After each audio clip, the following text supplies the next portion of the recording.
Welcome to the AirChicago Barnstormers Club. I'm Captain Dave Cook. I'm the founder and CEO of the club.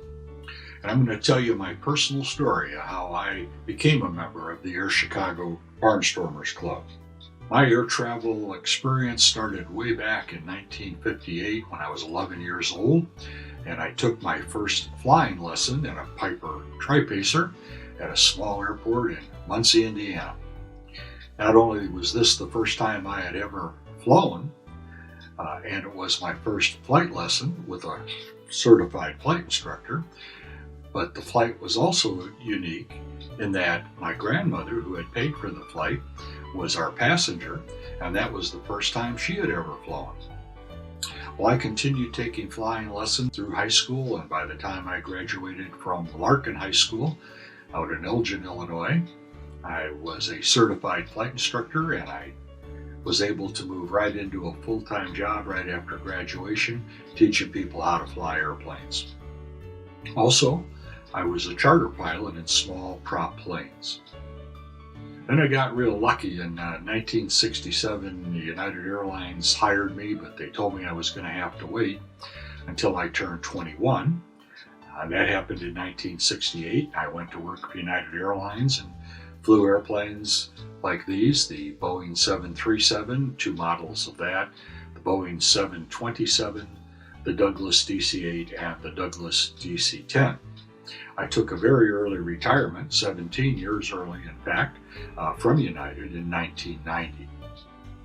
During the first half of my career with United Airlines, from roughly 1968 to 1979, the airline industry was heavily regulated by the Civil Aeronautics Board. The CAB told the airlines when and where they could fly and how much they could charge. But then with the Airline Deregulation Act of 1979, the Civil Aeronautics Board was shut down, and the airlines were free to fly wherever they wanted, when they wanted, and they could charge whatever they wanted. In fact, by the mid-80s, we started seeing press reports like this Time magazine cover article, "A New Era in the Air, Cheap Fares, Crowded Flights." During that period of transition from a regulated to a deregulated industry, I was serving as the founding chairman of the Airline Pilots Association. That's the professional organization for most airline pilots in the U.S. I was chairman of the Professional Outlook Committee, which means that I had the responsibility of looking into the future and seeing what was going to change that would impact our profession. And then after deregulation got going and we were devising strategies for our profession to survive, I founded and chaired the United Pilot Buyout Committee. During that time, I was also special assistant to the CEO of United Airlines for organizational culture change. We had to change the way the employees were thinking about the game as we moved from a regulated environment into a deregulated environment. During that time, I was also special assistant to the president of United Airlines for space shuttle acquisition. NASA was going to turn over all of the commercial space shuttle operations to a private operator, and I brought that opportunity to United Airlines, got them interested in it, and then I was appointed as the special assistant to the president to pursue that opportunity. Part of that was learning to fly the space shuttle. That's me in the space shuttle simulator in Houston, Texas. So during this period of transition, I wore many hats, which gave me a unique perspective on the changes that were taking place due to the deregulation of the industry. And that perspective gave me the opportunity to identify the major effects caused by the deregulation of the airline industry. And in fact, I identified 5 top trends. The first of those 5 trends was the rapid increase in passenger traffic on the U.S. domestic airlines. In 1980, at the dawn of airline deregulation, there were about 300 million passengers on the U.S. airline system. Only 5 years later, by 1985, that number had grown by over 50 million passengers, and that growth has continued to today, where this year we should fly over 800 million passengers on the U.S. domestic airline system. The second trend was that all of the major airlines were abandoning their network route systems, which had served them well over the years and served the passengers particularly well, to adopt the hub and spoke system that Delta Airlines had pioneered at Atlanta Airport. The third trend that I identified was that the hubs were becoming choke points in the system. And due to the long lead times for expanding airport capacity, the ground side infrastructure was just not keeping pace with that rapid increase in the number of passengers. The fourth trend I identified was the emergence of domino delays in the hub and spoke system. They're really baked into the system. A domino delay is where the first flight of the morning is delayed, triggering 3 to 5 additional delayed flights during the day. And that has caused about a 20% delay factor in the system since airline deregulation. That equates to about 20,000 delayed flights a day. As a result, for the first time in history, in the early stages of deregulation, we identified the trend that door-to-door travel times were increasing rather than decreasing for the first time in human history. And the fifth trend that I identified was the declining service standards at the airlines. If you flew on the airlines before 1980, you, as I, remember the good old days of air travel, when the flight attendants were all friendly and helpful, the accommodations were luxurious, the food was great. It was an incredible experience to travel on the airlines before deregulation. And of course, if you have been flying on the airlines since deregulation, I really don't need to say anymore. Well, I'm one of those people that when I see a problem, I usually see an opportunity to solve the problem. And that's what happened at that point in the early 80s when I identified those trends. I said, well, there's got to be a way to make this better for people. That thinking was informed by my experience in private aviation. By that time, I had run 2 corporate flight departments, plus my own fleet of private aircraft. I had been involved in aircraft charter operations as a salesman and as a pilot. I had run 2 flight schools, and I even had done some barnstorming in my 1930s Stearman biplane, where I flew around the Midwest taking people for rides to introduce them to sport flying.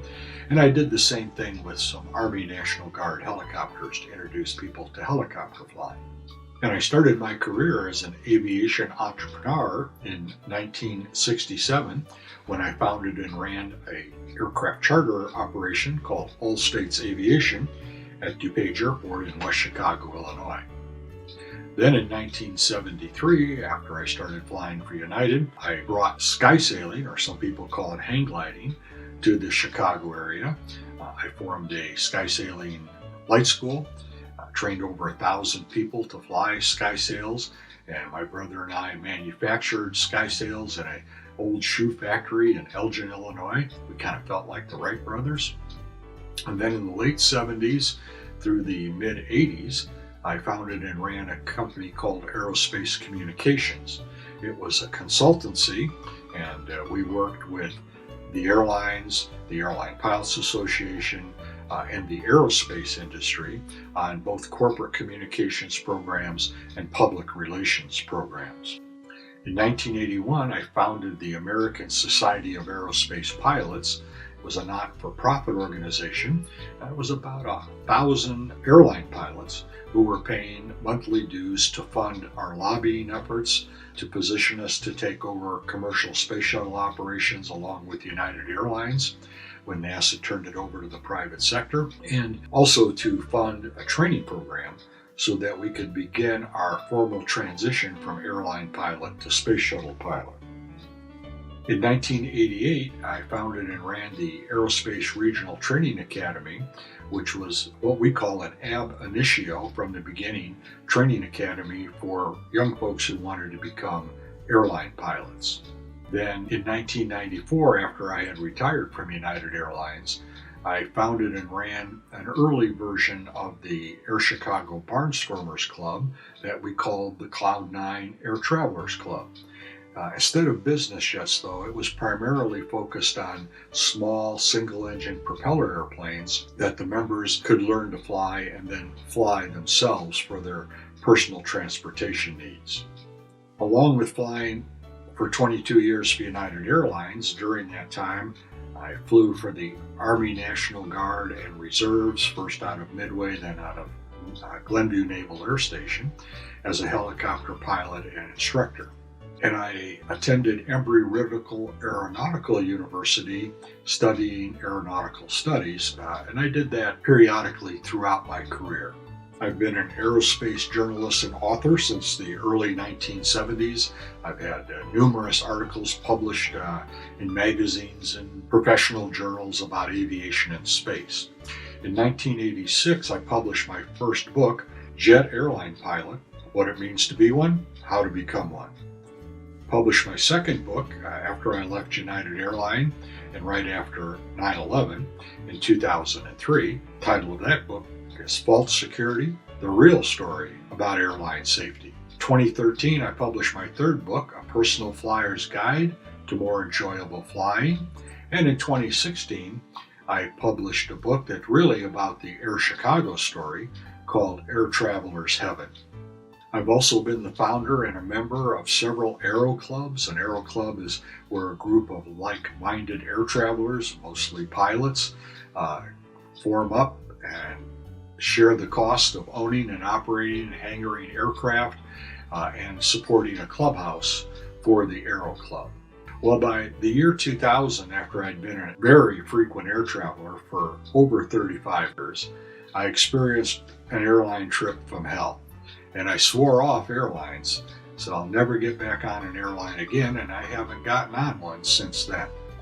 However, I did have a viable alternative. I could fly myself around in a private airplane. Then on September 11th, 2001, I was flying a corporate airplane into the New York area when the terrorists struck the World Trade Center.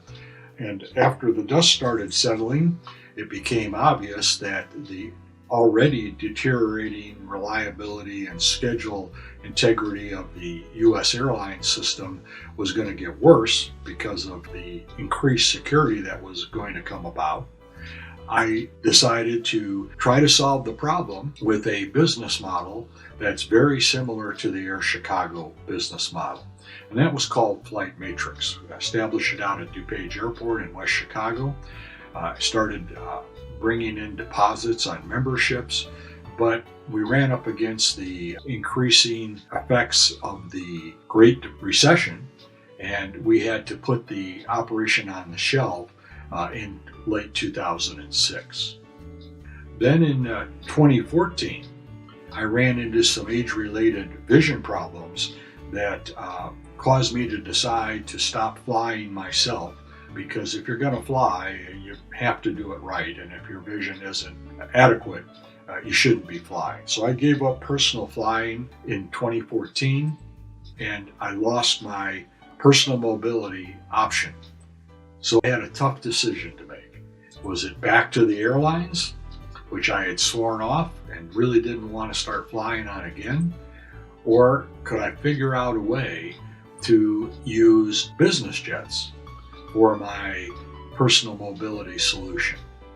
Now, I couldn't, and I still can't really justify purchasing a business jet and operating it myself, or even chartering one at the thousands of dollars an hour it costs to charter a jet.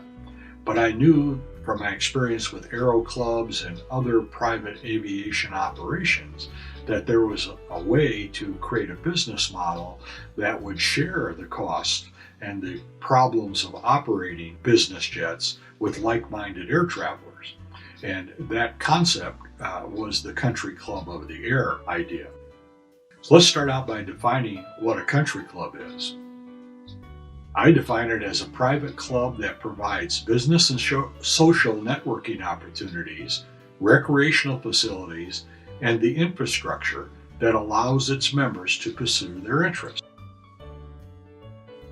So a golfing country club has a clubhouse, and 18 fairways. The members use the clubhouse for recreation. They also use it extensively for social and business networking. And they use the fairways for social and business networking and to pursue their interest in golf.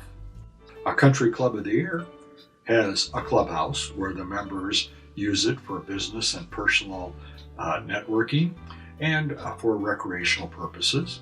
And instead of 18 fairways, a Country Club of the Air has 18 airways.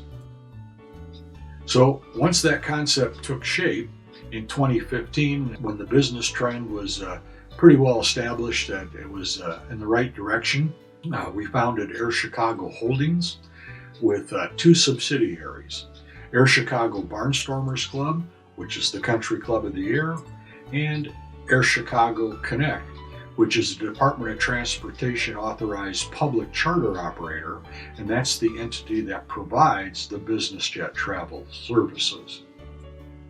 So now I'm out barnstorming for more members for the AirChicago Barnstormers Club.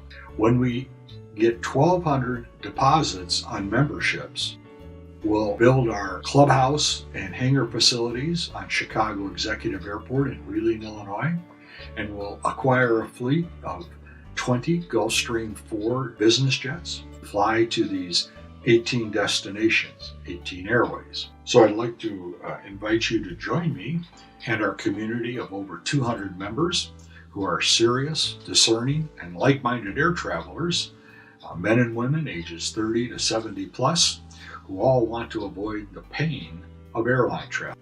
Folks like Coach Mike Ditka, who, as I'm sure you know, is a Chicago businessman and celebrity.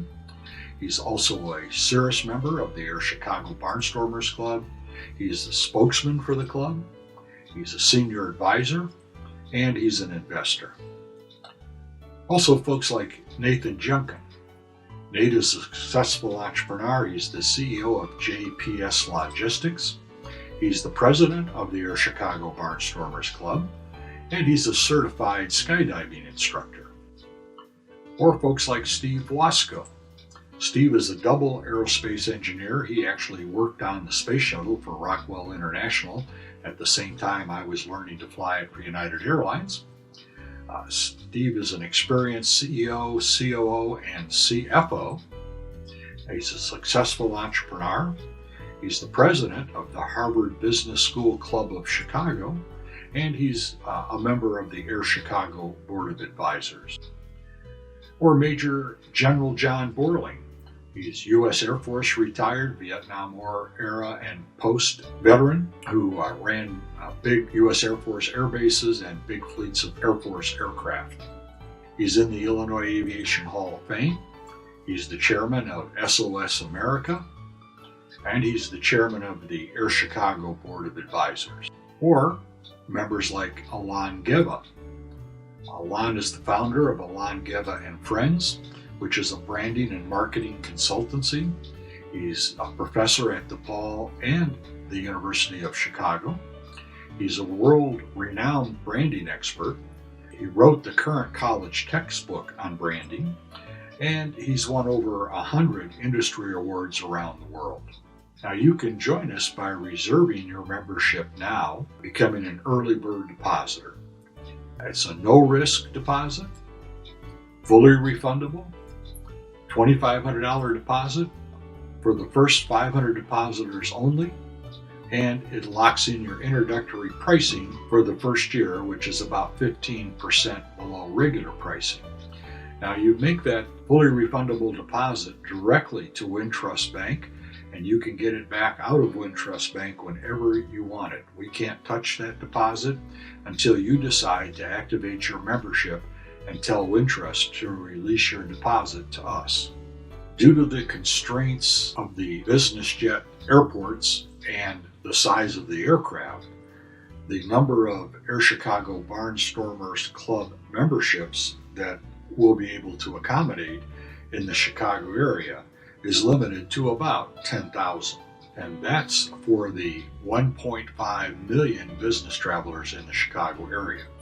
So I'd like to encourage you to act soon so that you don't miss out on this once-in-a-lifetime opportunity.